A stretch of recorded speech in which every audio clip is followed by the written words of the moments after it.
110,000 Russian soldiers, thousands of missiles, hundreds of tanks, and billions of dollars in military gear. We're talking about Putin's biggest military humiliation since the start of the Ukraine conflict. A story that shows how intelligence can beat brute force in a devastating way. This is Pokrovsk today, a Ukrainian city bombed daily by Russian forces, houses in ruins, empty streets, families fleeing. That's Putin's tactic. Destroy everything until people have no choice but to leave their homes. But Pokrovsk isn't just any city. And today we're going to understand why Putin wants this land so badly. In the summer of 2024 in Eastern Europe, Putin gathered 110,000 soldiers for what was supposed to be his final offensive. The troops were ready, weapons stockpiled, the commander personally picked by Putin. Everything looked perfect, at least on paper. But Putin made a fatal mistake, and Ukraine was watching every move. To grasp the scale of this failure, we need to know the current numbers in this conflict. Russia is likely to hit 1 million casualties by summer 2025, an impressive and grim milestone. Russia's economic losses from the conflict and Western sanctions add up to roughly $1.3 trillion by 2025, with direct spending estimated at $250 billion. Putin personally chose Colonel Ruslan Goryakin, a man known for both his organizational skills and absolute brutality. Goryakin was the kind of commander Putin loved, efficient, relentless, and dangerously confident in his own superiority. The Russian strategy was simple and brutal. Use the human wave tactic, sending masses of soldiers against Ukrainian defenses, wave after wave, until the defenders ran out of ammo or just passed out from exhaustion. It was a pure war of attrition, using more soldiers than the enemy had bullets. But Goryakin fought like a general from the last century. He created a single command post to control all 110,000 soldiers. A metallurgical factory near Donetsk became the brain of the entire operation. The commander, his officers, all the important chiefs, all in one place. And then he made the biggest mistake. Goryakin did something even worse. Practically all the ammo for the offensive was stored in one giant depot in the city. Thousands of rockets, artillery shells, and anti-air missiles all in one spot. It was like Russia had handed Ukraine two perfect targets on a silver platter. Meanwhile, on the other side, Ukraine wasn't sleeping. Their electronic intelligence experts worked day and night. Using tracking tech, they analyzed all radio communications coming from the Donetsk region. Imagine a metal detector, but for radio signals. Every message Goryakin sent to his troops left an electronic footprint, and Ukraine was following those footprints. This is the difference between two completely opposite military philosophies. Russia was using a centralized, hierarchical approach, very common in the last century. They had a rigid chain of command where all decisions came from the top. Ukraine, on the other hand, operated like a modern, flexible network where information flows fast and decisions can be made at multiple levels. It didn't take long to identify where all the orders were coming from: the metallurgical factory. That was the brain of the Russian operation. Ukrainian collaborators in occupied territory confirmed this intel. People still supporting Ukraine reported constant movement of Russian officers going in and out of the building. On the night of June 30th, 6 Ukrainian fighters took off heading east. This wasn't a normal attack. It was an operation that combined the best of Western technology with Ukrainian intelligence. The plan was brilliant. 2 of the 6 planes served as bait. They launched special devices called MALD, small missiles that act as distractions. Each of these missiles can pretend to be any kind of aircraft on Russian radar: a fighter, a bomber, even a whole formation of planes. These MALD devices are true masterpieces of electronic engineering. They can fly over 900 kilometers,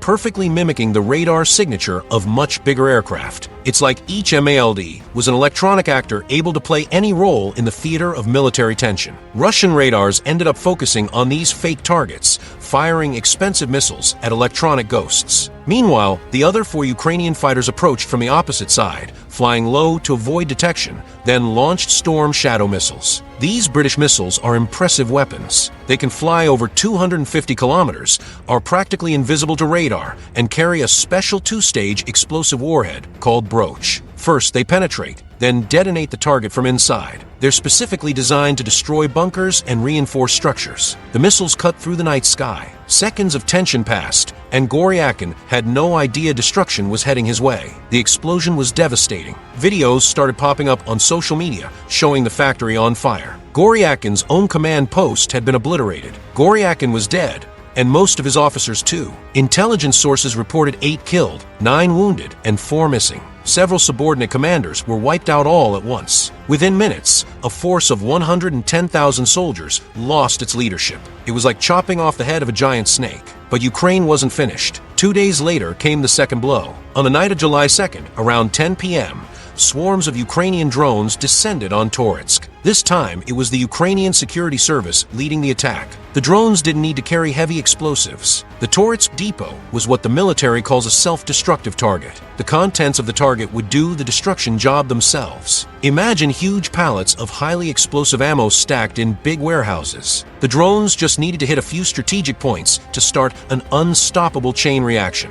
And that's exactly what happened. The first explosions were small but quickly spread. Each blast set off more ammo, causing more explosions in a devastating cycle that lasted hours. Locals described the scene as hell on earth. Explosions lit up the sky and were visible 20 kilometers away. By early 2025, drones were responsible for 60% to 70% of the damage and destruction caused to Russian equipment in the conflict. At the start of 2024, Ukraine planned to produce 1 million drones during the year. In March, that target was revised to 2 million, and in October, Ukrainian President Volodymyr Zelensky announced the country was now capable of manufacturing up to 4 million drones annually. The evolution is impressive. Forces started with a 7-inch drone in 2022, and these drones got much bigger, increasing to 13-inch drones used in 2024 and 2025 because they needed to carry additional equipment. The most revolutionary thing is that recognizing the operational advantages of ATR, automatic target recognition,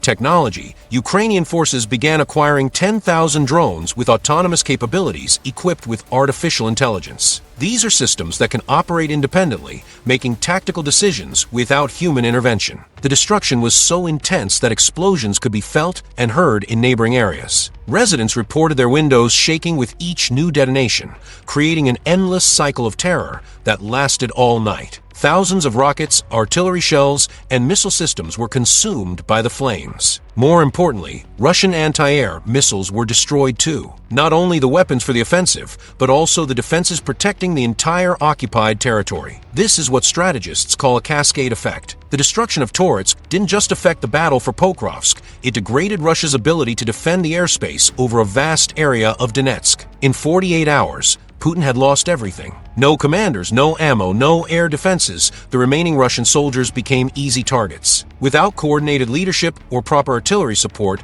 they were reduced to desperate attacks without backup. As military analysts described, they became just bodies sent on suicide missions. With Russian air defenses destroyed, Donetsk skies were left open. The Ukrainian Air Force, which before had to be extremely cautious, could now operate much more freely and immediately took advantage. They started using French-guided bombs called Hammer. These weapons turn regular explosives into precision munitions that can be launched from 70 kilometers away. The Hammer system is modular. It can be adapted to explosives of different sizes, from 125 kilos up to 1,000 kilos. It uses multiple navigation methods, global positioning system, laser guidance, and even infrared guidance to work in any weather condition. But Ukraine had an even more impressive ace up its sleeve. Around the same time, it was revealed they had developed their own glide bombs, essentially copying the tech Russia had used, but improving on it. These Ukrainian weapons can fly up to 60 kilometers, with plans to extend that range to 80 kilometers in the future. More importantly, Ukraine no longer depends solely on weapons supplied by the West. They're building their own. This represents a fundamental strategic transformation. Ukraine is developing its own defense industrial base,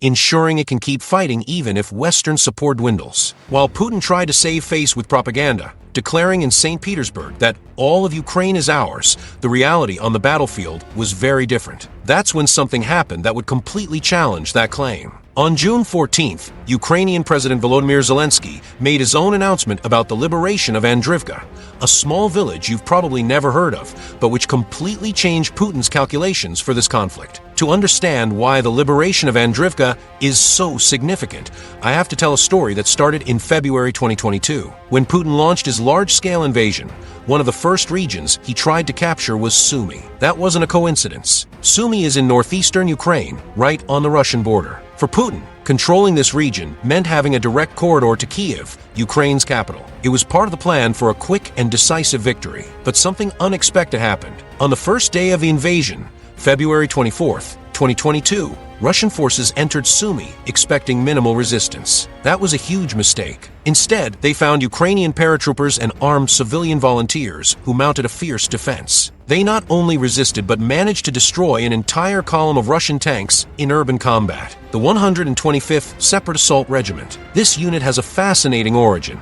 It was created on March 8, 2022, just 2 weeks after the Russian invasion, by local volunteers from Kharkiv who wanted to defend their homeland. At first, it was just a territorial defense battalion, but as they proved their worth in combat, they were promoted. In July 2023, they became an assault battalion of the ground forces. In February 2025, they expanded to a full regiment. This evolution shows how a unit of civilian volunteers became one of Ukraine's most feared forces. The 125th's combat record is impressive. They fought in Kharkiv, survived the hellish battles of Bakhmut, defended Avdiivka, and took part in the Kursk offensive. In May 2024, they managed to capture one of Russia's most modern tanks, the T-90M. It was in June 2025 that they achieved their most significant recent victory. The battle for Andrivka began as another Russian attempt to create their buffer zone. A buffer zone is basically a strip of territory Putin wants to control inside Ukraine to protect Russian border regions from Ukrainian attacks. To do this, Putin concentrated over 50,000 soldiers on the Sumy border, using tactics of small assault groups with motorcycles and vehicles to quickly capture border villages. On June 4th, the tactics worked. Russian forces occupied Andrivka and the neighboring village of Vovchansk. To many observers, it looked like another Russian advance in a conflict where Russia had been gaining ground slowly but steadily. But they had no idea Ukraine had other plans. On June 14th, just 10 days after the capture, the 125th Regiment launched a devastating counterattack. They not only retook Andrivka, but did it so efficiently that even military analysts were surprised. Zelensky announced the liberation that same day. Even after the official announcement, Russian soldiers were still hiding in the village. For a week, the 125th was involved in intense urban clearing combat. It was during this phase that one of their assault groups, known as Black Swan, managed to eliminate a Russian commander, Major Andrei Yartsev, at his own command post. First, Andrivka is only 5 kilometers from a Russian border. Controlling it means controlling one of the main access routes to Ukraine. For Putin, this village was a key piece in his plan to create a buffer zone that would protect Russian territory from Ukrainian attacks. Second, capturing and holding Andrivka cost Russia expensive military resources. When Ukraine took it back, Putin literally went back to square one, but now in an even worse situation, with hundreds more casualties and lost equipment. Third, and maybe most important, the victory at Andrivka forced Russia to pull troops from other fronts. Remember the 50,000 soldiers Putin concentrated at Sumy? Most came from Donetsk, and that weakened the Russian offensive in the conflict's most important region. Russian forces reportedly gained 4,168 square kilometers of territory in the conflict in 2024, making significant advances in the Donetsk region and capturing key settlements in Ukraine. But those gains came at a very high price. What we're seeing in Sumy is a laboratory for modern military tension. Small, highly mobile units, drones, electronic combat, all in a deadly dance where the ability to adapt quickly determines who wins. And in this game, the 125th Regiment proved exceptional. The liberation of Andrivka might seem small in the context of a continental conflict, but its impact goes far beyond its geographic importance. It represents Ukraine's ongoing ability to surprise, to react, and to prove that Putin's big talk about all of Ukraine being Russian is still just empty words. Since 2024, Ukraine has emerged as a proving ground for the new form of drone combat, with unmanned aerial vehicles playing a key role in both military and civilian spheres. Many observers now call the Russia-Ukraine conflict the world's first large-scale drone confrontation. The most important tools in Ukraine's unmanned arsenal are the country's growing fleet of first-person view drones. These drones function in many ways like drone combat infantry. They've become a central pillar of Ukraine's defense effort, inflicting up to 80% of Russian casualties. Today, months later, Pokrovsk still holds out. The big summer offensive, which was supposed to be the decisive blow, turned into a lesson in military humility. Russian forces advanced an average of only 50 meters a day in areas like Kharkiv, slower than during the Somme offensive in World War I. The story of Pokrovsk shows something fundamental about modern combat. The strongest force doesn't always win.